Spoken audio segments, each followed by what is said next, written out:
Good morning everyone, কেমন আছো তোমরা সবাই? আশা করছি তোমরা ভালো আছো, সুস্থ আছো। আমরাও খুব ভালো আছি।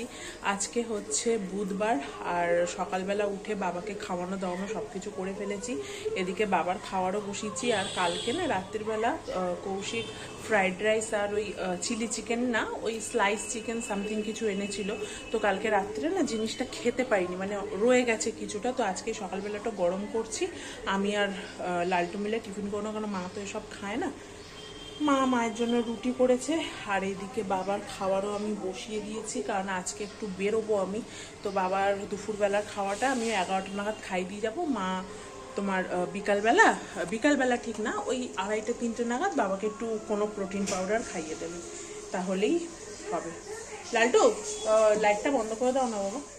এতটা রাইস এখানে বেশি হয়ে রয়েছে, আর এখানে কালকের চিকেন কিছুটা রয়েছে, আর এখানে একটু কড়াইতে ডিম দিয়ে দিয়েছি, দিয়ে রাইসটাকে দিয়ে ভাজা ভাজা করে। আজকে সকালবেলা তাড়াহুড়ো করার কারণ হচ্ছে আজকে এসছি মায়ের বাড়িতে।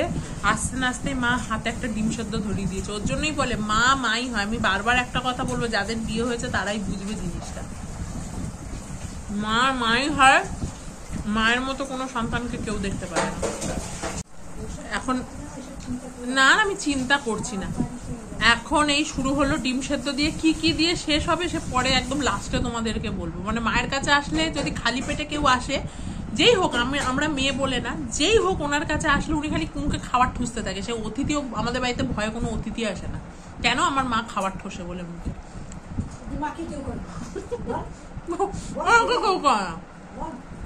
বলছি তো। তোমার কথা মা বলছে, বল যে মা মেয়ে দুটো ছাড়া মাকে কেউ করে না। মা সব আত্মীয় স্বজনদের করে, কিন্তু মাকে কেউ করে না। শোনো মা, তোমার কর্তব্য তুমি করো, তোমার সব ওপরে লেখা হচ্ছে, সোজা কথা। আমরা এখন সেটাই ভেবে চলি যে আমাদের কর্তব্য আমরা করি, যা হবে সব ওপরে লেখা হচ্ছে। কিন্তু হ্যাঁ, এটা একদম বাস্তব সত্যি। মায়ের মতো, মা বাবার মতো কেউ করে না। খাওয়ার কথা বলছি না, যত্ন বললো, খোঁজ নেওয়া বললো, সমস্ত কিছু মায়ের কোনো বিকল্প হয় না, কোনো বিকল্প হয় না। নিজের মা, আমি অন্য কোনো মায়ের কথা বলিনি। অনেকে তো অনেক রকম বিবাদ প্রবাদ এখন করতে পারে, বাট যেটা সত্যি সেটাই। সব কথা তো আর সোশ্যাল মিডিয়ায় বলা যায় না, বা সব কথা সব কিছু ডিসক্লোজ করা যায় না। চলো, এখন আর কিছু খাওয়ার নেই তো? আবার খাবো, আবার 5 মিনিট পরে একটা খাবো। ব্রেক, 5 মিনিটের ব্রেক, আবার 5 মিনিট পরে আবার কিছু একটা মুখে ঠোসাবে। মাদের কাছে এই ছোট ছোট পেয়ারাগুলো বেশ মিষ্টি হয়ে যায় পেকে। দেখো পেয়ারা হয়েছে গাছে, এখানে হয়েছে, ওইদিকে একটা হয়েছে। খুব একটা বেশি যে পেয়ারা হয় তা না, অল্প একটুই হয়, কিন্তু মিষ্টি হয়। এই পেয়ারাটা আর কদিন যা, পুষ্ট হয়ে গেলে মিষ্টি হয়ে যাবে। ওপরে একটা দুটো দেখতে পাবে কিনা এই না, হয়েছে একটা দুটো করে হয়েছে। দুখানা গাছ আছে, ওই একটা গাছ, এই একটা গাছ। এই গাছে পেয়ারাটা মিষ্টি, ওই গাছে পেয়ারাটা না সে কুঁড়ো ব্যাঙের মতো গাগুলো খসখস করে কেমন। ওই পেয়ারাটা হয়েছে এরকম। ওই পেয়ারাটা দেখছো, এই পেয়ারাটা হয়েছে ওই গাছে। ওই বড় হয় কিন্তু মিষ্টি হয় না। মায়ের বাড়ি আসলাম পেয়ারা সিজনে, টুংটাং পেয়ারা তুলে খাওয়া। পেয়ারাগুলো ছোট হলেও মা মিষ্টি আছে, মিষ্টি ভালো খেতে। এখন খাবারে এসছে, যেহেতু দুপুরেও ভাত খেতে হবে, ওই জন্য অল্প একটু ভাত দিয়েছে, তার সাথে মুড়ো আলু ঠালু দিয়ে একটা ঝোল করে দিয়েছে। আর দুপুরের মেনু হচ্ছে, এখানে রয়েছে তোমার কি যেন এটা বললে, মোচা মাছের মাথা দিয়ে, আর এদিকে রয়েছে লাউ, আর কালকে মাছের মাথা দিয়ে, আর কালকে যে আচারটা বানিয়েছিলাম মা বাবার জন্য নিয়ে এসছি। এটা এখন আপাতত খাওয়ার চলছে, তারপর আবার ওখানে চিকেন রান্না হচ্ছে, মানে একের পর এক চলতেই থাকছে। এবছরে জামাই ষষ্ঠীতে বাবা কাঁঠাল এনেছিল ঠিকই, যেহেতু কাঁঠালের কোয়াগুলো মানে খুব একটা বড় ছিল না, ওই জন্য আবার কাঁঠাল কিনেছে। আরও একটা কাঁঠাল কেনার কারণ হচ্ছে আমাদের বাড়ির গাছেও না মানে কাঁঠাল হয়েছিল, কিন্তু কাঁঠালগুলোর মানে একটার ভেতরেও কোয়া হয়নি, মানে যেটাকে কাঁঠালের যে কোয়া বলি আমরা, তোমরা কি বলো আমি জানি না। তো সে একটাও হয়নি বলে বাবা ওর জন্য আবার মানে সবার বাড়িতে এরকম কাঁঠাল কিনে একটা বাড়িতে তো একটা করে পাঠানো সম্ভব না, ওর জন্য বড় দেখে দুটো কাঁঠাল এনেছিল, হাফ দিদিকে পাঠিয়েছে, হাফ আমি এসেছি, এখন আমার হাতে দিয়ে দিচ্ছে। আমি কাঁঠাল খুব একটা পছন্দ করি না, কিন্তু কৌশিক, বাবা, আমার মা ভীষণ কাঁঠাল পছন্দ করে। আমি জানি না, কারণ আমার কাঁঠাল খুব একটা ভালো লাগে না।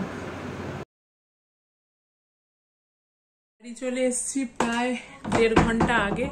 এসেই বাবাকে খাওয়ানো দাওয়ানো, বাবা এক্ষুনি ফোনটাও পড়ছিল, ব্যাগটাও পড়ছিল, বাবাকে খাওয়ানো দাওয়ানো যেইটুকানি যা ছিল সমস্ত কিছু হয়ে গেছে। আমিও খাইনি এখনো, কেননা লালটু আসেনি। লালটু আসবে, ও কদিন একটু লেট হচ্ছে অফিস থেকে ফিরতে, তো আসবে, তারপরে একসাথে খাওয়া দাওয়া করা হবে। আর আমি অ্যামাজন থেকে কিছু লিপস্টিক অর্ডার করেছিলাম, তো ফাইনালি এসে গেছে। এই যে লিপস্টিক ইনসাইটের, আমি ইনসাইটেরই লিকুইড লিপস্টিক ইউজ করি, ভীষণ ভালো, ভীষণ ভালো। তো ওইটাই অর্ডার করেছিলাম, অন্যান্য একটু কালার, তো দেখি কিরম কালার এসছে। আমার কোনো পার্সেল আসলে মানে অর্ডার দিতে যতটাই এক্সাইটমেন্ট থাকে, যখন আসে না তখন যেন মানে এক্সাইটমেন্টে পাগল হয়ে যায় যে কখন আসবে, কখন আসবে, কখন ওপেন করবো এটাকে। তো এটাকে এখন ওপেন করব। কোনো পার্সেল খুলতে এত এক্সাইটমেন্ট হয় না, কিছু মানে এত বড় হয়ে গেছি তবুও কি কিনেছি সেইটা নিয়ে একটা এক্সাইটমেন্ট থেকে যায়। ক্যামেরার সামনে আনবক্স করছি বলে কাঁচি ছুরি এইসব নিয়েছি, যদি বাড়িতে হতো যত জোরে গায়ের জোর আছে তত জোরে টেনে ছিঁড়তাম। লালটু এসছে, আসো প্যারাসিটামল দিয়ে দিচ্ছি। 4টে লিপস্টিক এসছে। লালটু এসছিল, ওর জন্য দৌড়ে গিয়ে আগে গেটটাকে খুললাম। এই বাবলগুলো আমার ফাটাতে এত ভালো লাগে, এত ভালো লাগে, পট পট পট পট করে কি সুন্দর আওয়াজ হয় না, হেভি লাগে বাবলগুলো ফাটাতে। ছোটবেলায় খুব ফাটাতাম, খুব হেভি লাগে এগুলো। অনেকটা বড় দিয়েছে। ওয়াও, এই শেডগুলো এসছে। এগুলো আমার কাছে একটা ছিল, একটা আমি আবার মানে নতুন করে আবার নিলাম, কারণ এই সুগার প্লাম এই শেডটা আমার ভীষণ পছন্দ, এটা শেষও হয়ে গেছিল, তো এটা আবার নিলাম। এই 3টে শেড নতুন, দেখি এবার কিরকম কি কালার।